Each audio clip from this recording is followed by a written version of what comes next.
Fala pessoal, beleza? Professor de História, Diego Novaes, e nesse momento, nessa aula, que é o momento da revisão, nós vamos estar falando sobre do governo dos militares, a redemocratização do Brasil. Então, os principais pontos que nós vamos estar discutindo são o golpe de 64, militares no poder, principais governos, os atos institucionais, os movimentos de contestação ao regime militar, o processo de redemocratização do Brasil, o fim do regime militar e o processo de redemocratização, a Constituição de 1988, que é a nossa Constituição atual, e também os principais governos desse período democrático no Brasil. Governo Sarney, Collor, Itamar Franco, Fernando Henrique Cardoso, Lula, Dilma e Michel Temer, tá certo? Então, se liga na nossa videoaula, preste muita atenção, faça as suas observações, tá certo? Qualquer dúvida nós estamos à disposição, tá certo? Então, tenha uma boa aula.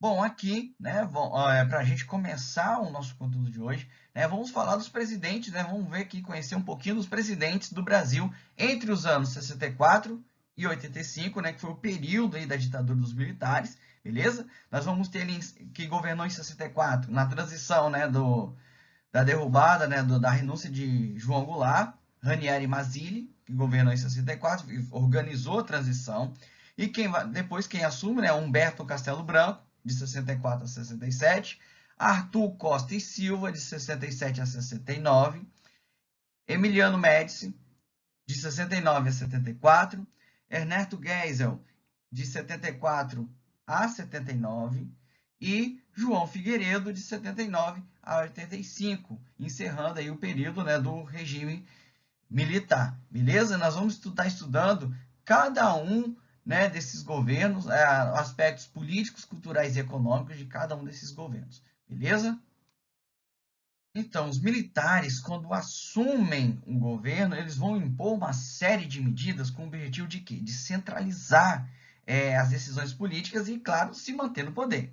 Nós vamos ter a imposição dos atos institucionais, que são conhecidos como decretos-leis.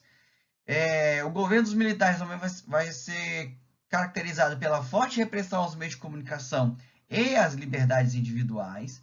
E também nós vamos ter a utilização da propaganda ideológica, também chamado de ufanismo, que nós vamos ver mais adiante também, como forma de exaltar o nacionalismo e transmitir a impressão de que o Brasil se tornava, né, uma grande potência, tá certo? Aqui nós temos uma charge mostrando, né, os militares abraçando, um militar abraçando Brasília, né, que é o símbolo do poder administrativo do país, né, caracterizando o quê? O período dos militares no poder. Então, pessoal, no início da ditadura militar, nós vamos ter a formação de dois grupos que vão se alternar no poder político, né, no poder presidencial do país entre 64 e 85. Nós temos o grupo militar da Soborno, que é formado por a sua maioria ali por professores da escola de guerra, que eram oficiais intelectualizados, né? O golpe militar ele era visto como uma intervenção passageira, tá? O retorno do poder aos civis após o afastamento de alas de esquerda e do perigo da desordem social, tá? Então, ou seja, eles viam aquela questão, nós vamos nos manter no poder por um determinado tempo, depois, aos poucos, né? Nós vamos realizar uma abertura lenta, gradual, segura, e devolveu o poder aos civis. Os presidentes dessa linha eram o Castelo Branco, o Geisel e Figueiredo.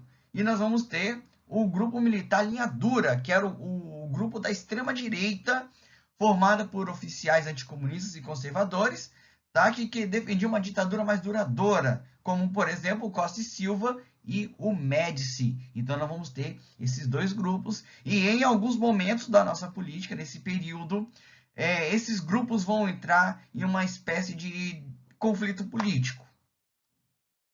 Então, pessoal, quem vai assumir a presidência logo após a renúncia de Jango através do golpe dos militares vai ser o presidente da Câmara dos Deputados, Ranieri Mazzilli, em 64. Tá? Ranieri Mazzilli, ele assume, né, ali a presidência com a renúncia de João Goulart por convocação do próprio Congresso, né, Nacional após o movimento revolucionário de 64. E com isso ele prepara a posse, né? O governo, o período que ele está no poder, alguns meses que ele fica, ele prepara a posse do primeiro presidente militar do período, que é o Marechal Castelo Branco. Ele, junto com a junta de ministros militares que governavam de fato, né? Eles assinam o ato institucional número 1, que ficou estabelecido o quê? O direito de alterar a Constituição. Ficam suspensos por 10 anos os direitos políticos de todos os cidadãos vistos como opositores ao regime, entre eles congressistas, militares e governadores. Demitir, colocar em disponibilidade ou aposentar compulsoriamente qualquer pessoa que tivesse atentado contra a segurança do país, o regime democrático e a honestidade da administração pública. Então, com isso, os últimos presidentes, como Juscelino Kubitschek, João Goulart, Jânio Quadros, outros políticos como Luiz Carlos Prestes, Darcy Ribeiro e entre outros políticos importantes tiveram seus direitos políticos cassados e muitos deles também acabaram sendo exilados. Então, logo em seguida, vem o Marechal Castelo Branco, eleito, né, de maneira indireta, tá? Porque ele foi eleito pela Câmara dos Deputados, não foi eleito pela população, tá? Que ele vai governar o Brasil entre 64 e 67, tá? E ele vai estabelecer eleições indiretas para presidente, incluindo esse ato, né, no ato institucional número 1. Na questão política, ele vai também estabelecer o ato institucional número 2, que vai estabelecer o seguinte: a dissolução de todos os partidos políticos, legitimando apenas a Arena, tá? E o MDB, que é a oposição. Então, era uma oposição controlada ali, tá? Segundo, pode decretar estado de sítio de 180 dias sem consultar o Congresso, e pode intervir nos estados, decretar recesso do Congresso, demitir funcionários por incompatibilidade com o regime e baixar decretos-leis e atos complementares sobre assuntos de segurança nacional. Então, esse ato institucional, ele dá ainda mais poderes ao presidente, centralizando ainda mais o poder nas suas mãos.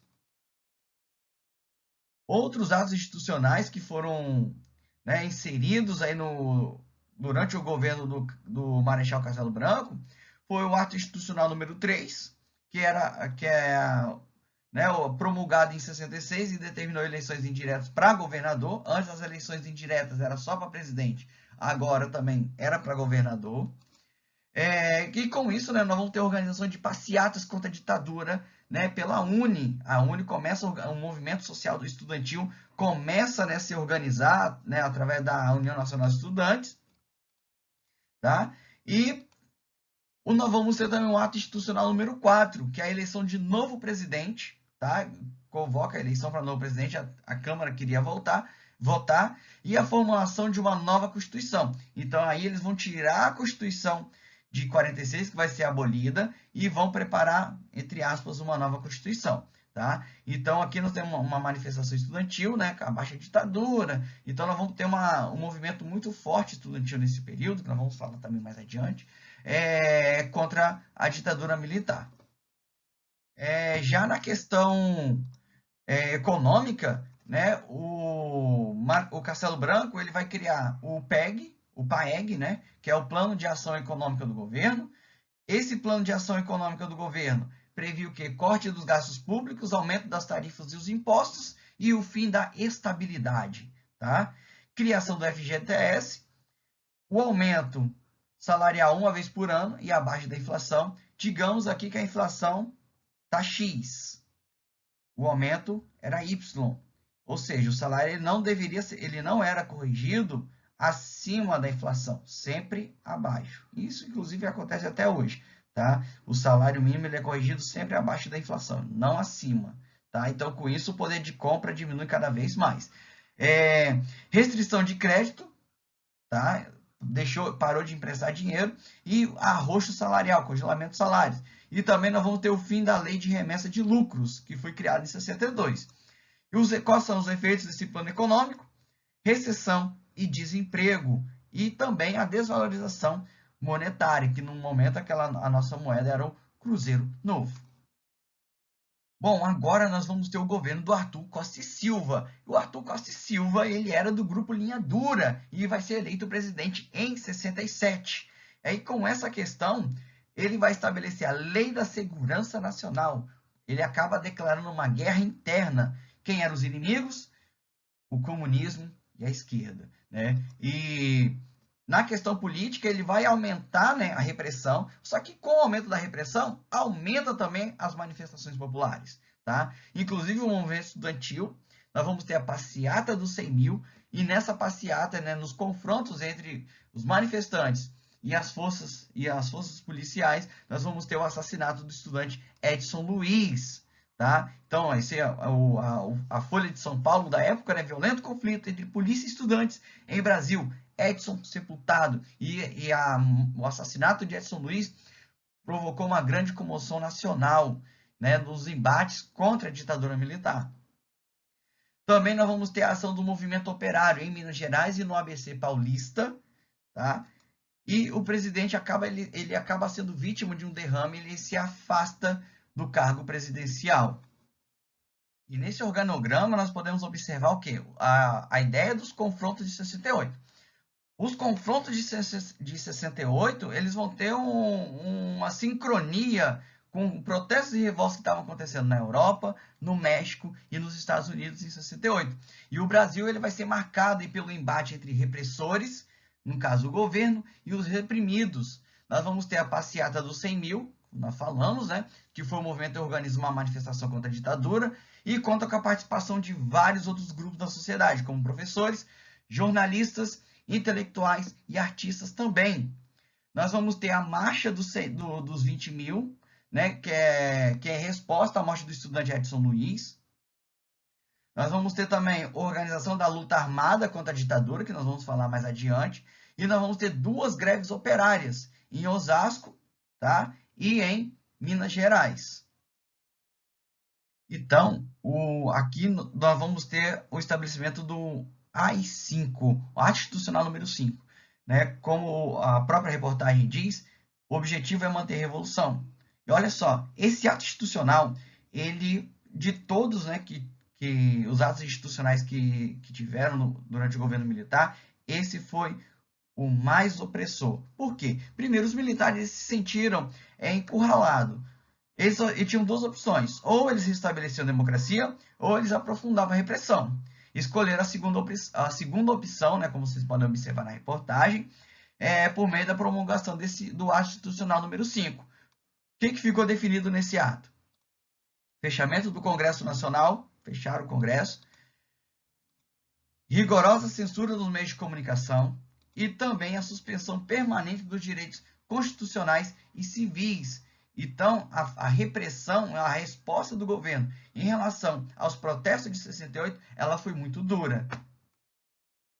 Então, aqui nós vamos ter, né, nós vamos ver um pouquinho de alguns dos órgãos de repressão e as formas de resistência à ditadura. Dando continuidade, né? Nós vamos ter o CODE, que é o Centro de Operações e Defesa Interna. Qual era a função do CODE? Era coordenar e integrar as ações dos órgãos de repressão a indivíduos ou organizações, mais especificamente os grupos de esquerda armada, que era o principal foco de atuação deles, que representassem a ameaça à manutenção à segurança do regime. E nós vamos ter também o SNI, que é o Sistema Nacional de Informações. O objetivo era supervisionar e coordenar as atividades de informações e contra-informações no Brasil e exterior. Então, o principal objetivo desse grupo era supervisionar e controlar aquilo que era publicado, aquilo nos jornais, aquilo que era cantado pelos artistas, aquilo que era encenado nos teatros, só seria exposto através da aprovação dos fiscais da SNI. Tá? Então, utilização da censura como forma de controlar a divulgação de ideias subversivas, ou seja, contrária ao regime dos militares, e toda a produção de mídia e cultura deveriam passar pela aprovação dos fiscais do governo, que era a função aqui do SNI. Então, como nós estamos vendo, nós vamos ter vários setores da sociedade que vão resistir ao regime militar. O meio artístico, por exemplo, ela vai resistir através da cultura de contestação. E é a partir daí que nós vamos ter a chamada arte engajada, que era utilizada, né, como um instrumento de protesto e crítica social. O cinema novo, né, foi um movimento conhecido principalmente pela estética da fome, né? Segundo o cineasta Glauber Rocha, ele coloca a situação, né, porque esse cinema novo ele nasce num contexto de miséria da sociedade brasileira. Porque os filmes dessa época procuram retratar o quê? Os problemas sociais da população brasileira. A questão da miséria, da falta de oportunidade, enfim. Então procuram retratar a situação, né, do povo brasileiro. Outro ponto também é que a música do período ela vai ser marcada aí, né, pelas canções de protesto. Que nós vamos ter a Jovem Guarda, né, um dos principais nomes da Jovem Guarda, nós vamos ter o Roberto Carlos, tá? O rei Roberto Carlos. E canções sobre amores juvenis e automóveis de outro, né? Quem lembra do Calham Black Bibi, né? E a Tropicália, que deixou sua marca aí no cenário musical ao misturar influências e linguagens. Nós vamos ter também o Geraldo Vandré, que é um dos nomes, né, para dizer que não falei das flores. Então, muitos artistas, né, principalmente na música, utilizavam metáforas, né, para poder falar contra o regime militar e, claro, driblando os fiscais do SNI. Nós vamos ter também o teatro. Tá? O teatro ele procura retratar as desigualdades sociais e o sofrimento da população brasileira, assim como o cinema, tá? Através de peças como Morte e Vida de Severina, de João Cabral de Melo Neto, e Navalha na Carne, de Plínio Marcos. Então, esses são alguns pontos, né, da resistência artística através da arte engajada na resistência contra o regime dos militares. Então, a imprensa ela também vai resistir à censura da ditadura militar da seguinte forma. Claro, né, quando nós falamos, né, vai haver uma forte censura por meio do SNI. Os jornais de oposição ao governo eles vão ser fechados, tá? E muitos editores, muitos jornalistas vão criar um conteúdo independente que vai ser chamado de imprensa nanica, tá? E muitos também vão utilizar do humor e da ironia, né, através das charges, para escapar da censura e transmitir notícias contra o regime. Então, como é que funcionava essa censura? Olha aqui essa página, tá, do Estado de São Paulo, tá? É a mesma notícia, é a mesma página, né? Só que antes de ser publicado, o SNI ia lá conferir, ó. Percebo que essa notícia aqui, ela vai ser retirada por não estar de acordo com a doutrina ideológica, né? Ou de repente considerada subversiva pelo governo e vai ser substituída, né, por essa notícia aqui, ó. Médici nomeia um novo ministro, agora é samba. Então, o governo utilizava os meios de comunicação para esconder várias questões do regime militar.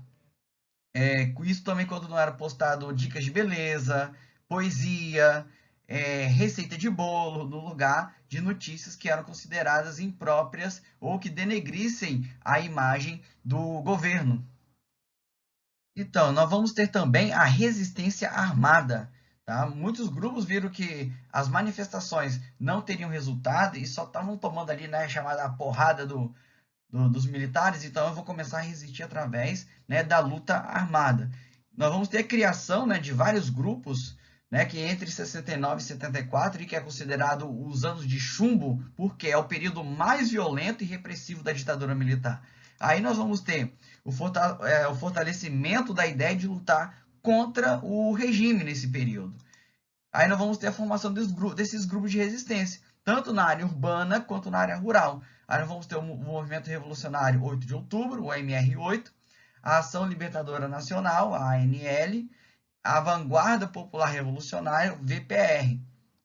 Né? Então, aí nós vamos ter uma forte repressão do governo, que é um dos pontos mais conhecidos, né, dessa repressão do governo, é a guerrilha do Araguaia, que vai ocorrer entre 71 e 74. Tá? Vitimou várias pessoas que estavam resistindo contra a ditadura militar, que foram mortas ou simplesmente desapareceram, tá? E muitos desses grupos também sequestravam pessoas importantes da política, embaixadores e tal, para trocar por prisioneiros políticos, tá? Como nós podemos observar aqui nessa reportagem. Então, eles sequestravam algum embaixador, diplomata ou algum político importante e trocavam por prisioneiros políticos do regime. Então, aqui nós vamos entrar na década de 70 com o governo de Emiliano Médici, de 69 a 74. Ele vai representar aí a manutenção da linha dura, né, do regime militar. E o governo dele, né, do chamado período Anos de Chumbo, que é o governo mais autoritário do regime militar. O princípio fanista também, né, tem o seu auge no governo dele. Brasil, ame ou deixe, tá? Esse aqui é um dos slogans da época do seu governo. Nós vamos falar da questão do ufanismo mais adiante. E na questão política, né, ele vai instaurar um regime de censura aos meios de comunicação e ele também vai passar a combater as guerrilhas que se alastravam pelo país. Nós falamos, né, agora há pouco das guerrilhas. Outra questão também é que no final do seu governo, as guerrilhas, tanto do campo quanto da cidade, já estavam praticamente esmagadas pelas forças do governo. E além disso, né, milhares de pessoas foram acusadas de subversão, né, ou seja, de ideias contrárias ao regime, e sendo torturadas e mortas em todo o país. Eu falei agora há pouco da questão do ufanismo. O que era o ufanismo? O ufanismo é um orgulho exagerado de algo, né, comumente utilizado no Brasil para se referir ao patriotismo excessivo, ou seja, um grande orgulho que determinado indivíduo possui de seu país, pátria e nação. Aí que vem a ideia, né, do Brasil ame-o ou deixe-o. A Copa de 1970, por exemplo, né, que o Brasil foi campeão, inclusive foi a primeira Copa do Mundo a ser transmitida pela televisão. A ideia do fanista ela vai utilizar o esporte como instrumento de enaltecimento do governo, tá? Então, ou seja, a valorização das conquistas esportivas no futebol e no automobilismo vai associar essas vitórias com o sucesso do governo, tá? Outro ponto também, pessoal, durante o governo Médici, nós vamos ter o chamado milagre econômico. Então, esse período de 69 a 74, né, aqui nós temos mais uma propaganda ufanista, a dura repressão que calava as vozes dos opositores permitiu que o governo conseguisse implementar um plano econômico de ideal liberal, tá? Sem preocupação com a diminuição das diferenças sociais, promoveu redução de salários de trabalhadores, entrada de capital estrangeiro, só que esse milagre econômico ele seria fruto do aumento dos índices de economia e do poder de consumo da classe média. Todavia, esse crescimento foi estabelecido pelo aumento da dívida externa nacional, né? Só que o furor do consumo, aquela sede de consumo, principalmente da classe média, e com a propaganda e as grandes obras militares, né, nós vamos falar mais adiante das obras militares, vão ajudar a abafar essa intensa repressão do regime. Então, esse período de crescimento econômico, chamado de milagre econômico, juntamente com as obras, né, as grandes obras faraônicas realizadas pelo governo dos militares, e a propaganda ufanista do período vão abafar essa intensa repressão do regime. Tá? Então, nessa questão do milagre econômico, nós vamos ter o financiamento, né, de obras faraônicas entre 69 e 74, na tentativa de quê? De mostrar o Brasil como uma grande potência. Aí nós vamos ter a construção da ponte Rio-Niterói, nós vamos ter também a hidrelétrica, né, de Itaipu, que hoje é a segunda maior hidrelétrica do mundo, e a estrada transamazônica, chamada a BR-230, né, cortando essa região, vindo daqui, né, até essa região aqui, ó. Então, essas grandes obras era uma forma de mostrar para a população que o Brasil era uma grande potência, que o governo dos militares estava levando o Brasil à prosperidade. Então, e através do ufanismo, né, da propaganda do patriotismo exacerbado, procuravam valorizar os feitos governamentais dos militares. Então, mas só que chega em 1973, o Brasil vai entrar numa crise econômica, tá? A chamada crise do milagre brasileiro. Por quê? Nós vamos ter um aumento do preço de petróleo pela OPEP. Então, isso vai forçar o Brasil a gastar suas divisas na compra de produto, tá? No caso, na compra do petróleo. Só que a inflação vai elevar ainda mais o preço dos combustíveis. A Associação da Economia Nacional com o capital estrangeiro e os juros internacionais vai aprofundar ainda mais a crise, tá? E os índices altos de inflação e a dívida externa vai lá em cima. Fora, né, que o Brasil, com isso, vai mergulhar numa recessão econômica no final da década, né, da década de 70. O Brasil não vai conseguir empréstimo no exterior, tá? Devido à crise. Então, aí nós vamos ter essa recessão econômica que vai frear o chamado milagre brasileiro nesse período, beleza? E aí nós vamos entrar no governo do Ernesto Geisel, de 74 a 79, tá? Na questão política de Ernesto Geisel, nós vamos ter, né, o processo, né, de abertura política lenta, gradual e segura. Isso, né, devido o regime já estava bastante desgastado, né, e conforme a previsão inicial dos golpistas, era uma chamada de limpeza, né, limpar a questão chamada corrupção, comunismo, né, e retomada, né, e devolver, né, o poder aos civis. Chegava então a hora, né, dos militares retornarem para os quartéis. Nessa questão, nós vamos ter uma novidade. Em 74, nós vamos ter a vitória do MDB, que era chamada oposição, nas eleições parlamentares, nas eleições para o Congresso. Tá? As principais medidas de Geisel no período foram a desmontagem do aparelho repressivo, que começa, né, a ser desmontado aí. Só que nós vamos ter alguns retrocessos. Entre avanços e retrocessos, né, nós vamos ter a morte de Vladimir Herzog e Manuel Fiel Filho. Nós vamos falar de Vladimir Herzog mais adiante. O Proálcool está em 75, devido à crise do petróleo, então inicia um programa de criação, né, do álcool, da utilização, né, criação e utilização do álcool a partir da cana-de-açúcar como combustível. Tanto é que hoje nós temos carros aí Total Flex. Nós tivemos uma onda de carros aí que foram feitos para serem movidos, né, à base do álcool. Nós vamos ter um acordo nuclear de Brasil e Alemanha para a construção das usinas nucleares, né, de Angra dos Reis. Nós vamos ter também o pacote de abril de 77. Aí nós vamos ter mais um retrocesso, chamado senadores biônicos. Né? Nós vamos ter um retrocesso na abertura. Por quê? O pacote de abril que garantia a vitória da Arena nas eleições para o Congresso, porque nós tivemos em 74 a vitória do MDB, da chamada oposição.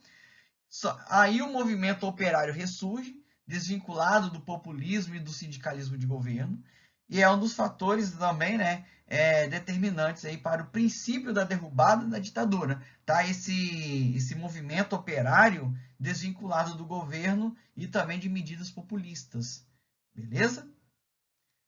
Tá? Então, nós vamos ter nesse processo também o início das votações para a anistia, ou seja, os exilados políticos seriam anistiados e poderiam retornar ao país. Tá? E em 79, já no final do governo Geisel, nós vamos ter o fim da AI-5, beleza? E, continuando aqui, nós vamos ter, né, esse ponto, nós vamos falar, né, sobre as torturas da ditadura. Tá? Os militares, o COI-COD também, torturavam, né, os prisioneiros políticos de diversas formas, como a cadeira do dragão, o pau de arara aqui, né, choques elétricos, os espancamentos, a utilização do chamado soro da verdade, que era uma espécie de soro que a pessoa começava a confessar um monte de coisa, né? Os afogamentos, a geladeira, enfim, era uma série de torturas. Fora também, né, dos assassinatos que também eram cometidos na época. Inclusive, os exemplos, e nós vamos ter o caso Vladimir Herzog, que até hoje é discutido, né, a questão, né, dos fatores da morte de Vladimir Herzog, que nós vamos, inclusive, falar da Comissão Nacional da Verdade na nossa próxima videoaula. e nós vamos voltar nesse caso do Vladimir Herzog. Esse caso aqui, né, que é o Vladimir Herzog, foi enforcado. Herzog, ele vai comparecer, né, espontaneamente, né, por livre e espontânea vontade, no DOI-CODE, após ter sido procurado por agentes da repressão em sua casa e na TV Cultura. Os agentes vão procurá-lo, onde ele trabalhava como diretor jornalístico na época. O jornalista foi torturado e espancado até a morte, e a morte de Herzog vai gerar uma série de protestos, como a famosa missa na Catedral da Sé, em São Paulo, e contribuiu para que o presidente Ernesto Geisel e seu ministro Golbery, do Couto e Silva, vencessem a queda de braço contra a alinhadura da ditadura, que pedia um aperto na perseguição à esquerda, sob o argumento de que o país vivia a ameaça do comunismo. Lembrando que aqui ainda, né, nós estamos naquele contexto de Guerra Fria, e o Brasil, né, com o golpe militar, tinha se alinhado ao bloco dos Estados Unidos. Então, pessoal, aí nós vamos ter o último governo dos militares, o último momento, né, dos militares no poder, que é com o governo de João Figueiredo, que vai de 79 até 85, tá? Aqui, João Figueiredo. E a questão política, né, de João Figueiredo é que ele continua com a abertura política, né, com o processo de abertura política, a lei da anistia em 79. Nós vamos ter as greves do ABC Paulista, com destaque para o líder sindical Luiz Inácio Lula da Silva, tá? Que vai liderar os metalúrgicos do ABC Paulista. Nós vamos ter a última tentativa de continuidade do poder da linha dura. A linha dura vai organizar o atentado do Rio Centro em 81. Tá? Eles explodiram um automóvel do centro de convenções. Tá? Esse automóvel aqui colocaram uma bomba e esse automóvel foi explodido próximo ao centro de convenções, numa tentativa de culpabilizar a esquerda, os movimentos de esquerda, de uma suposta ameaça comunista no país. Só que acabaram, através das investigações, descobriram que esse atentado foi organizado pelos próprios militares ligados à linha dura.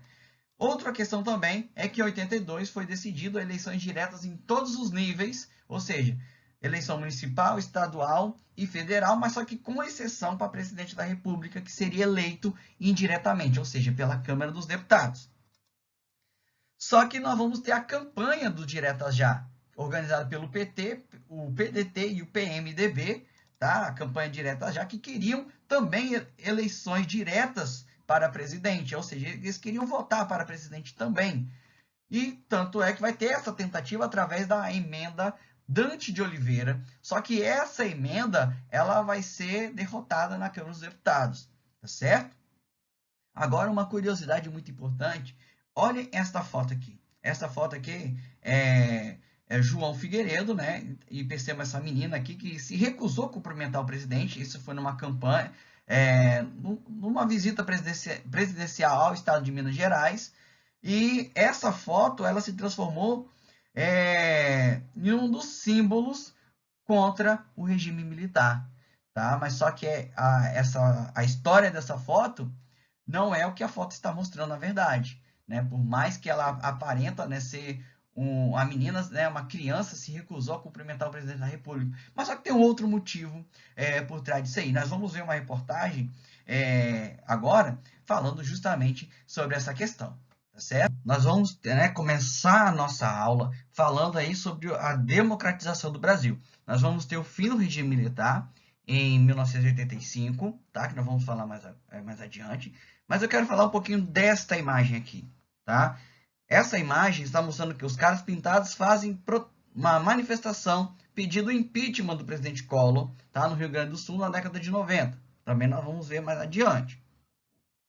Mas o que eu quero destacar nesta questão da imagem é o quê? A questão da mobilização social, tá?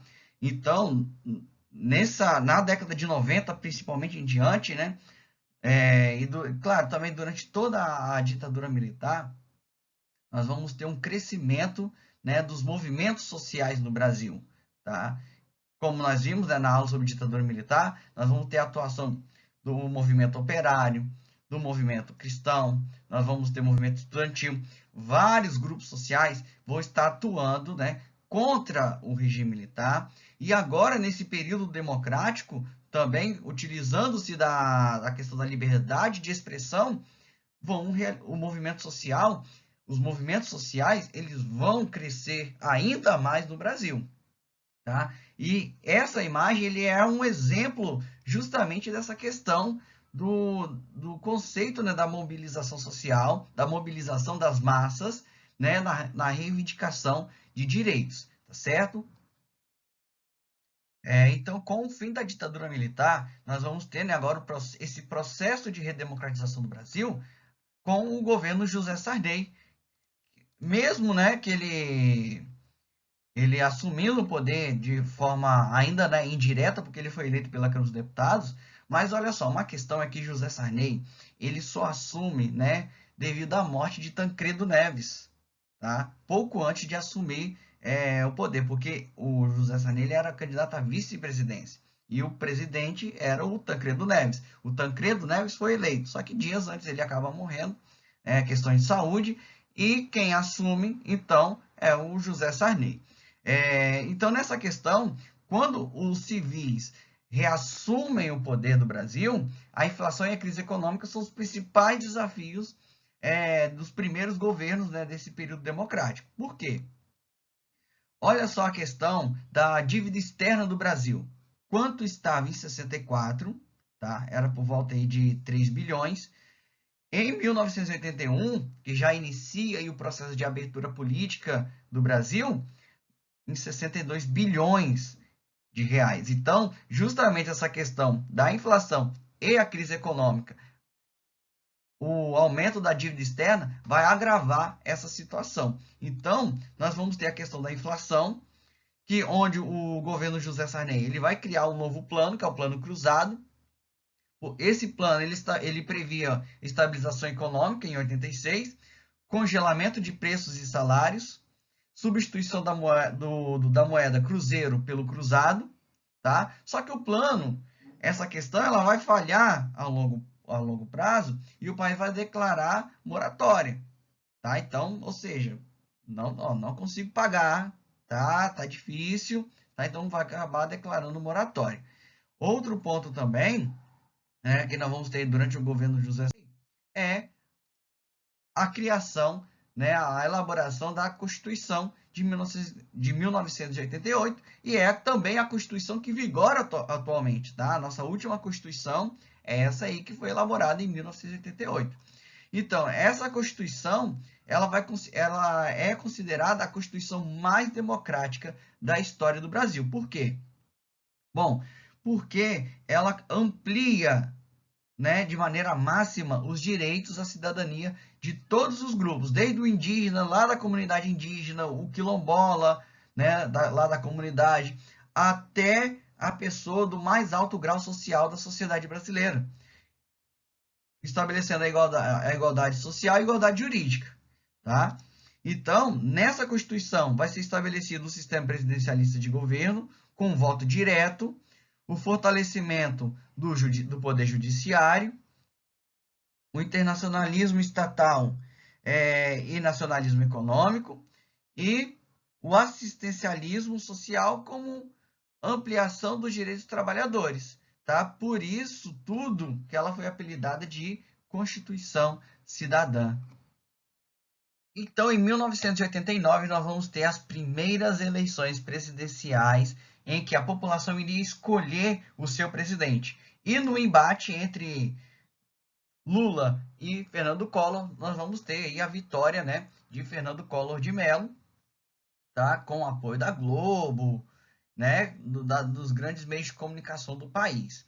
Então, e pela primeira vez, um operário, né, o Lula, ele disputava a eleição para o executivo com grandes chances de vitória. O Lula tinha grandes chances de vitória na época, mas com o apoio, né, da elite, de grupos conservadores e da própria Rede Globo, Collor acaba sendo eleito presidente do Brasil em 89. E o seu governo ele vai de 1990 até 1992. Tá? Ele chega, né, prometendo um novo Brasil, né, naquele período, de tentar diminuir a inflação, tal, né, com um discurso de caçar os marajás, e também teve o apoio da mídia. Então, Fernando Collor ele veio disputando a eleição pelo PRP, que era o Partido de Renovação Nacional, e ganhou a eleição, né, com um discurso centrado aí nessa caça aos marajás, e com o apoio da mídia. No dia seguinte, ele já vai lançar o Plano Collor, que era limitar a quantidade de dinheiro em circulação para controlar a inflação nacional por meio de bloqueio de reservas de caderneta de poupança em contas correntes. Num primeiro momento, a inflação que estava em 80 reduz para 20. Aquela questão que muita gente começou a investir na caderneta de poupança. Por quê? A caderneta de poupança estava dando muito mais lucro do que você ter, por exemplo, eu tenho um prédio lá de 4 andares, eu alugo o prédio, né, e recebo esse dinheiro. Ou eu tenho uma concessionária de carros e estou lá vendendo os carros. Então, se eu pegasse e vendesse essa propriedade e aplicasse na poupança, ela me renderia muito mais lucro do que eu estivesse trabalhando. Então, muita gente começa a aplicar dinheiro na poupança. Então, por isso que vai acabar diminuindo o quê? A circulação de ativos, a circulação de dinheiro. Então, numa tentativa de frear isso, ele vai bloquear as cadernetas de poupança. Então, muita gente acabou sendo arruinada economicamente porque perdeu tudo, tá? E ainda nós vamos ter a questão da corrupção e o impeachment, né, que vai acabar e a questão da corrupção do governo Collor vai levar o impeachment, tá, de Collor. Vão descobrir contas do exterior recheadas de dinheiro público e denúncias do próprio irmão, tá? Que vão levar a popularidade de Collor à ruína. O chamado esquema, né? Esse esquema de desvio de dinheiro para o exterior é chamado de esquema PC Farias. Tá? PC Farias foi o empresário que articulou a campanha de Fernando Collor no período eleitoral. Tá? O movimento estudantil, conhecido como os Caras Pintados, vão para as ruas pedindo a cassação do mandato do presidente. E após a abertura de uma CPI, que confirmava, né, a ligação de Collor com os desvios de dinheiro público, um pedido de impeachment foi encaminhado pelo Congresso. E o presidente, então, horas antes, ele vai renunciar ao poder do Brasil, tá? E logo em seguida o Senado, né, caça os direitos políticos de Fernando Collor por 8 anos, tá? Só que essa questão, né, esse foi o primeiro tombo que o sistema democrático do Brasil ele toma, né, logo com o governo do Fernando Collor com o processo de impeachment rolando. Então, com o afastamento de Fernando Collor, quem vai assumir a presidência é Itamar Franco, que assume de 92 até 94. Então, no governo de Itamar Franco, nós vamos ter a indicação de Fernando Henrique Cardoso para o posto de ministro da Fazenda e, através de Fernando Henrique Cardoso, né, vai conseguir controlar a inflação por meio do novo plano econômico chamado de Plano Real. Tá? Nós vamos ter aí a conquista da estabilidade econômica através da diminuição dos gastos públicos e privatização de empresas estatais. Então, várias empresas, começando, né, no governo Itamar Franco e posteriormente nos 2 mandatos de Fernando Henrique, nós vamos ter uma série de privatizações de empresas estatais. E nas eleições, então, de 1994, nós vamos ter a eleição de Fernando Henrique Cardoso, tá? Então, em 1995, ele assume, tá? E implanta uma política neoliberal, que era uma tendência, né, da década de 90, tá? A política neoliberal. Então, no governo Fernando Henrique, nós vamos ter privatização de empresas estatais na área de telecomunicação, eletricidade e siderúrgica, tá? Como, por exemplo, a Companhia Vale do Rio Doce. Então, a década de 90, ela vai ser a era das privatizações. Várias empresas estatais, elas vão ser privatizadas, né, sendo vendidas aí ao poder privado, tá certo? Então, nós vamos ter a Companhia Vale do Rio Doce, que vai ser privatizada, a Telebrás, que, se não me engano, hoje é a Oi.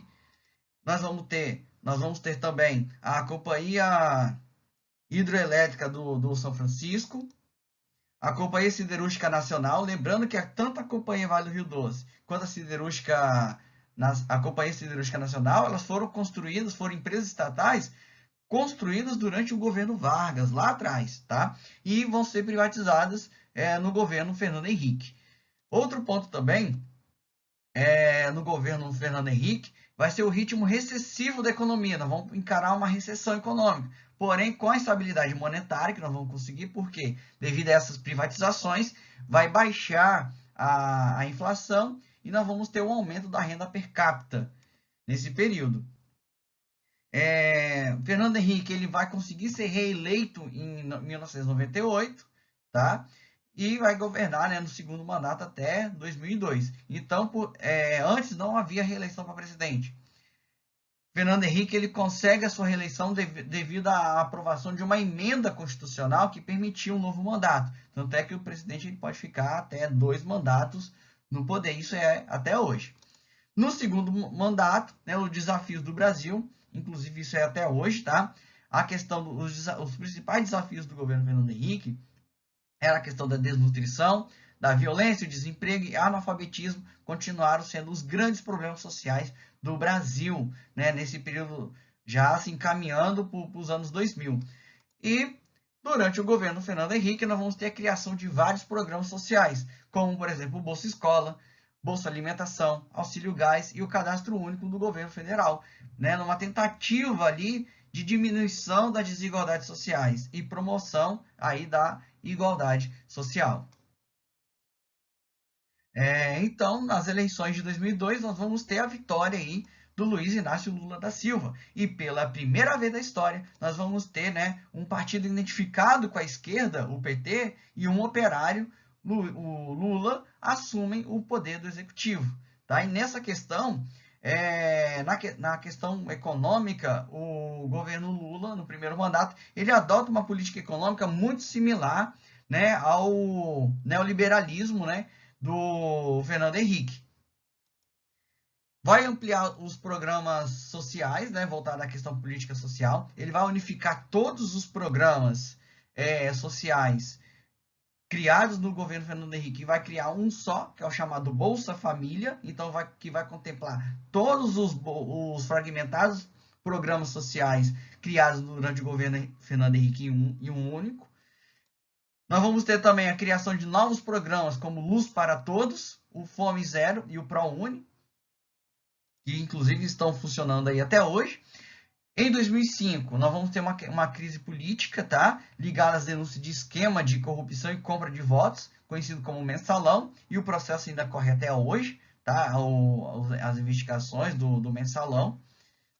E só que em 2008, diante de uma crise econômica, mesmo assim, mesmo com a crise política implantada pelo Mensalão e a crise de 2008, a crise imobiliária de 2008, que atingiu o mundo inteiro, nós vamos ter, né, o Lula ele alcança um alto índice de popularidade, ligado, claro, ao aumento da qualidade de vida da população mais pobre, porque muitas pessoas vão sair da linha extrema de pobreza e vão ascender socialmente através de programas sociais lançados pelo governo.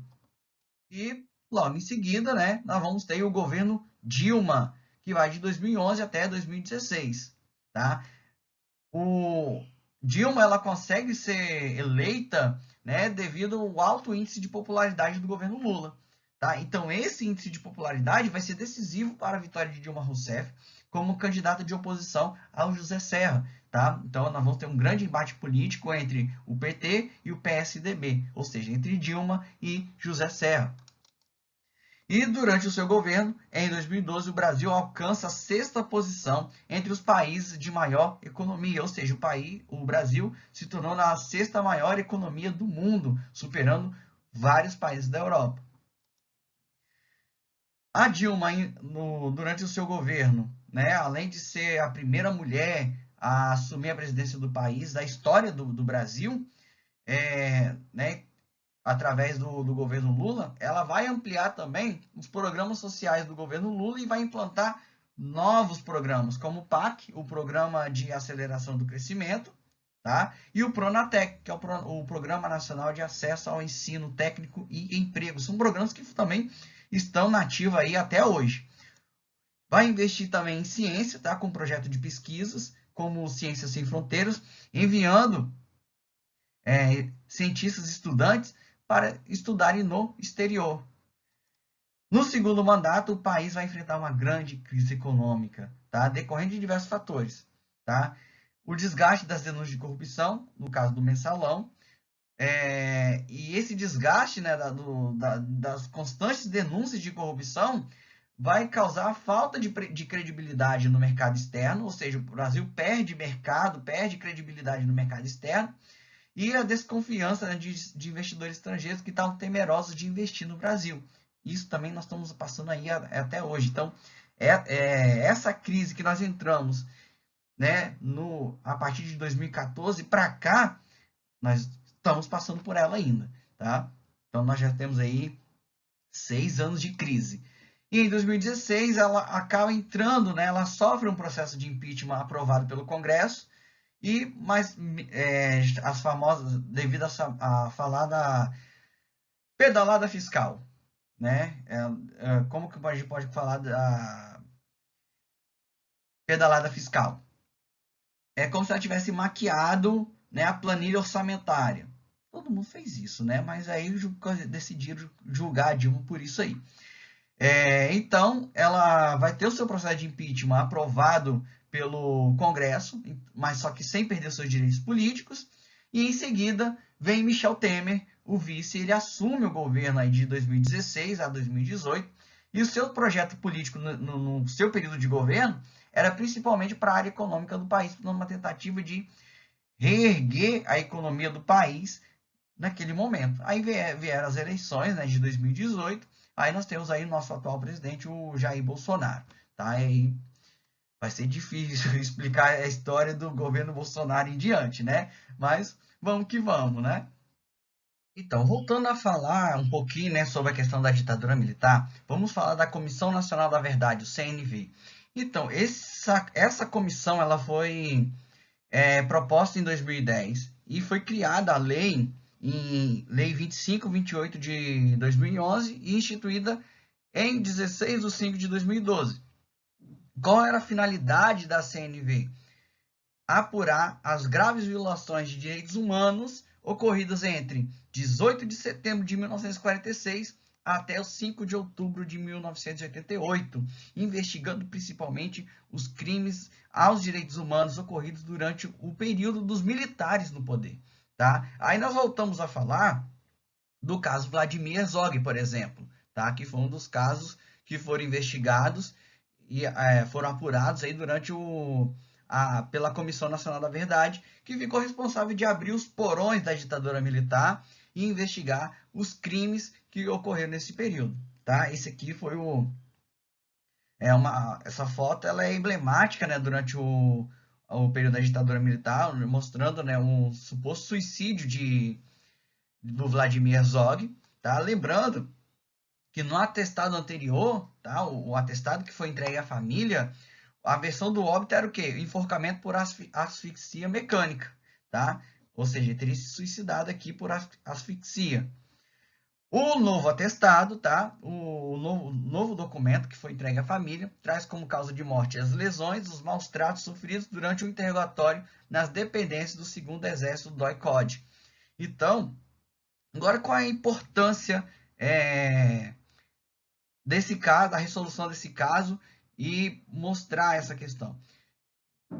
Principalmente para aqueles que enxergam a questão da ditadura militar, que não houve ditadura, que não sei o quê. Então, esses casos, essa revisão, essa investigação dos casos, vem mostrar o quê? Como foi a questão da violação dos direitos humanos, dos direitos individuais, durante o período da ditadura militar, tá certo? E, além do caso Vladimir Herzog, que é um caso bastante conhecido, nós temos vários outros casos que estão sendo investigados pela Comissão Nacional da Verdade, né, que foi instaurada essa comissão, né, ela foi instaurada entre os governos do Lula e da Dilma, né, entre 2010 e 2012, tá certo? E as investigações, elas continuam sendo feitas, tá? Novos atestados têm sido entregues às famílias e pessoas que estão sendo acusadas, né, que as pessoas ainda vivas que participaram do regime, que estão sendo acusadas, estão participando aí estão sendo incluídas em processos, né, e que inclusive a qualquer momento podem sofrer pena de reclusão. Pessoal, Agora, nessa parte da aula, nós vamos falar aí sobre os desafios, né, do Brasil aí do século XXI, tá bom? Então, nessa parte aqui, nós vamos, né, até o final da nossa aula, nós vamos estar abordando temas do nosso cotidiano, tá certo? Então, um desses aqui é uma dessas questões, né, que o Brasil enfrenta, né, a questão do desafio, a questão do trabalho e economia. Por exemplo, um dos grandes problemas aí do país dos últimos anos é a questão do aumento do desemprego. A crise internacional de 2008 provoca uma grande desaceleração econômica, provocando várias demissões. Hoje, né, nós estamos falando aí da questão, né, nós estamos vivendo um momento difícil, a questão do coronavírus, e também nós estamos tendo aí, né, uma série de demissões em massa, né, empresas fechando, então nós estamos passando também por um momento difícil e a questão, né, e essa questão do aumento do desemprego, ele é uma constante no nosso país, ele é um desafio constante, a gente não consegue, né, a gente não consegue avançar nessa questão.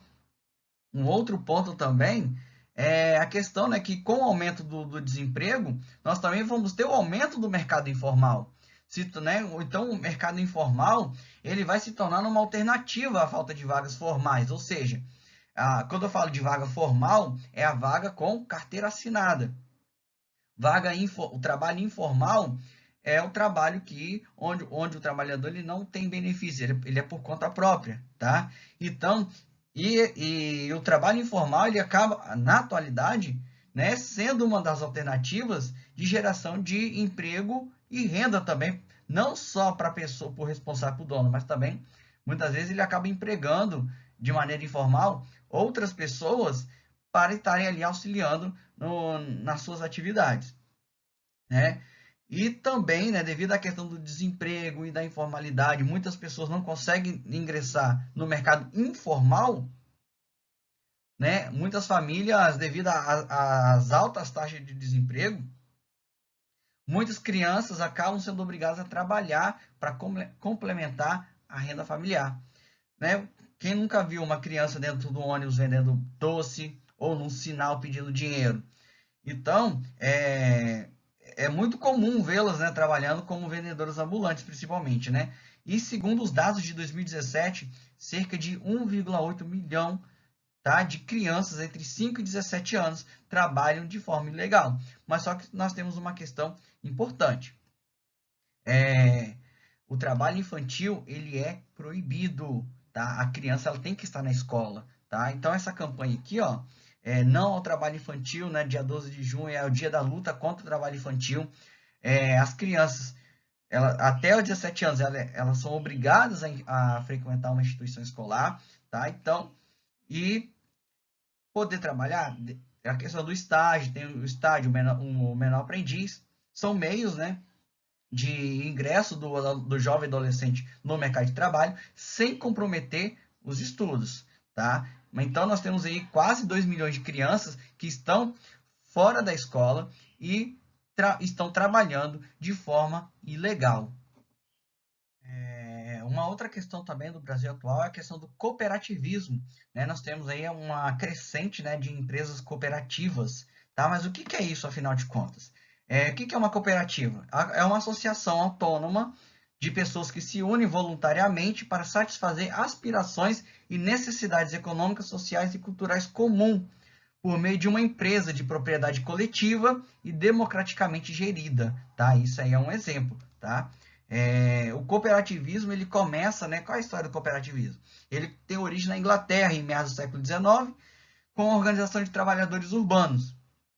Em 1844 foi constituída a primeira cooperativa oficialmente reconhecida. E no século XX foram instituídos os princípios do cooperativismo, que até hoje regem esse sistema de trabalho. Mas como assim? Vamos lá, 7 princípios do cooperativismo. Aqui nós temos o primeiro é a questão da adesão voluntária e livre, tá? Segundo, gestão democrática. Terceiro, participação econômica dos membros. Quarto, autonomia e independência. Educação, informação e instrução, tá? Nós temos aí essa questão é porque essa cooperativa ela tem o dever de gerar outras cooperativas, ensinar as pessoas a trabalhar em cooperativas, tá? Com cooperativismo. O sexto, intercooperação, e essa cooperativa ela deve atender os interesses da comunidade, ou seja, do local aonde ela está ali inserida. Um outro ponto também muito importante na questão do Brasil, a questão do agronegócio. O Brasil, desde a sua essência, o Brasil ele é um país agroexportador, né? Então, grande parte da riqueza do país tem a origem do agronegócio, tá? E o Brasil, hoje, né, ele é líder mundial de agronegócio, né, que atualmente é marcado pela exportação de produtos. Vários produtos, né, agrícolas saem daqui do Brasil e preenchem os mercados, tanto na Europa e nos Estados Unidos, principalmente. Tá? Só que, apesar desse desenvolvimento do agronegócio, a questão, se não for muito bem trabalhada, ele compromete o meio ambiente, tá? E o desenvolvimento dos pequenos produtores agrícolas, tá? Que acabam sendo absorvidos por esses grandes latifúndios, tá certo? Então, só que esses grandes latifúndios acabam concentrando grandes propriedades de terras nas mãos de poucas pessoas. E devido que a exploração desenfreada do solo vai gerar desmatamento, erosão e desequilíbrios no ecossistema. Então, a questão ambiental ela deve estar aliada, né? Vamos falar aqui de medidas sustentáveis, tá? Aliar desenvolvimento com sustentabilidade. Então, se não houver medidas que possam controlar esse desenvolvimento, nós vamos ter consequências ambientais bem graves futuramente, né? Inclusive, nós já estamos sentindo na pele as consequências da exploração ambiental. E também, né, nós vamos falar da questão da vida nas cidades. Hoje, né, cerca de 80% da população brasileira ela vive nas cidades, tá certo? E o processo de urbanização que entre os séculos 20 e 21 foram feitos de maneira muito desordenada, tá? Por quê? Vamos lembrar que lá no início da República, né, no início do século 20, nós tivemos um processo de urbanização, das capitais, principalmente, a expulsão de famílias pobres do centro das cidades. E para onde que elas foram?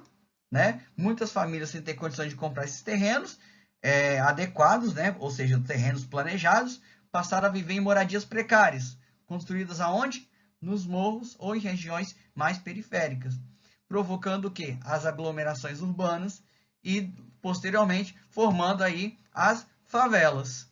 Tá? Uma outra questão também que a gente, né, vive, né, isso aí, a gente presencia isso todo dia, é a grande concentração urbana, né, nas grandes cidades, ela provoca congestionamento. E esse congestionamento traz danos à saúde e à qualidade de vida da população, porque aumenta os níveis de poluição. E a questão da mobilidade urbana, tá? Para pessoas portadoras com necessidades especiais. Isso ainda é um desafio nos dias atuais. Por quê? Nós nos deparamos com poucos meios de acessibilidade nas ruas que diz respeito aos portadores de necessidades especiais. Olha as calçadas, olha os sinais. Então, olha o trânsito em si. É adaptado? Na grande maioria, não é. Uma outra questão também que muitas cidades elas enfrentam a depredação de espaços públicos, né, como praças e centros comunitários. Olha só esse exemplo aqui que nós podemos observar de depredação dos espaços públicos. E com isso a gente, né, acaba perdendo. Isso aqui é uma constante. A gente, né, vira e mexe, passa em alguns lugares e vê praças depredadas, centros comunitários, monumentos históricos também que são depredados. Então, toda essa questão, ela é o quê? É a falta da consciência do bem comum, né? Do uso coletivo. As pessoas não têm essa consciência e acabam provocando justamente essa questão aqui de depredação dos espaços públicos. Então, pessoal, um dos grandes desafios, né, um dos grandes problemas do Brasil é a questão da desigualdade social, tá? Então, aqui, essa charge, né, que mostra, né, retrata muito bem essa questão da desigualdade social do Brasil, né? A desigualdade social ela se caracteriza o quê? Quando uma pequena parcela da população concentra a maior parte da riqueza do país, recebendo rendas elevadas. Então, isso é uma questão que ocorre no Brasil atual. Tá? Uma pequena parcela da população, ela concentra aí cerca de 60%, 70%, ou em alguns casos até 80% da riqueza que circula no país está concentrada nas mãos de poucas pessoas. E isso o que provoca essa desigualdade social.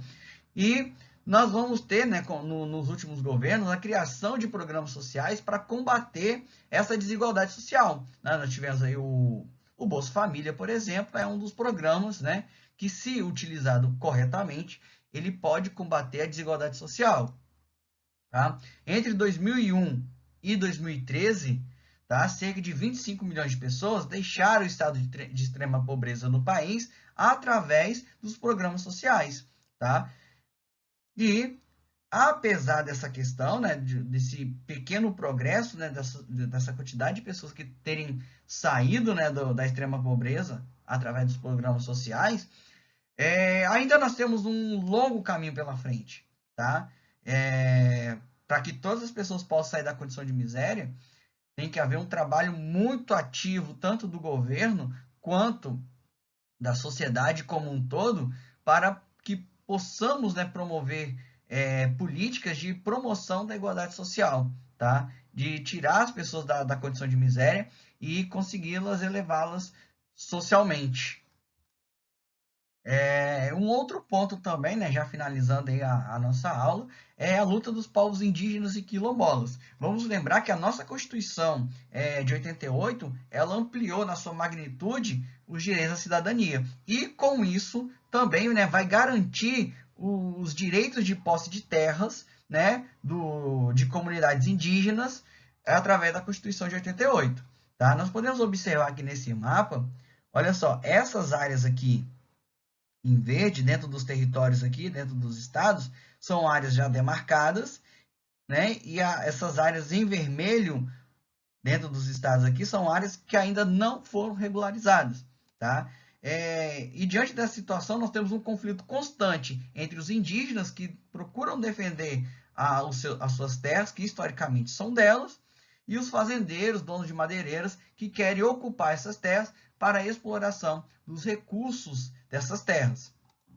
Tá? Olha aqui, essa charge aqui, ela mostra muito bem essa questão, mostrando o antes e o depois. Por quê? Olha só, o antes, né, o indígena, né, no seu habitat natural, ele mostra o indígena ali no seu habitat natural, e aqui o indígena tendo que se adaptar a uma nova realidade com a tomada de suas terras e sendo marginalizado pela sociedade. Tá? E uma outra, agora aqui a questão das comunidades quilombolas, que também teve o seu direito garantido através da Constituição de 88, né, a demarcação das comunidades quilombolas. Essas comunidades, elas apresentam uma identidade étnica associada a quem? Às populações de origem escrava e os afrodescendentes, e vivem em povoados onde antes existiam os quilombos, lá do período colonial. Né? De acordo com os estudos recentes, existem no Brasil cerca de 3 mil comunidades quilombolas que estão espalhadas em 24 estados do país. Então, existe um processo muito burocrático para uma comunidade, ela garantir uma comunidade quilombola, garantir o seu direito de posse. E muitas vezes, muitas das comunidades acabam não sendo reconhecidas por esse processo ser muito burocrático e trabalhoso também, tá? Mas só que esse é um direito garantido também pela Constituição de 1988. Então, pessoal, eu espero que vocês tenham gostado. A nossa aula agora está chegando ao final. Tá? Espero que o conteúdo nessas duas videoaulas sobre ditadura militar, o governo dos militares e o processo de redemocratização do Brasil possa te ajudar aí nos seus estudos. Tá? Tem o Enem, tá? Tem provas aí de vestibulares, né? De faculdades. Tá? Mas só lembrando também, deixa o seu like, tá? Se inscreve também no canal, tá certo? Então, muito obrigado aí pela atenção e até a próxima.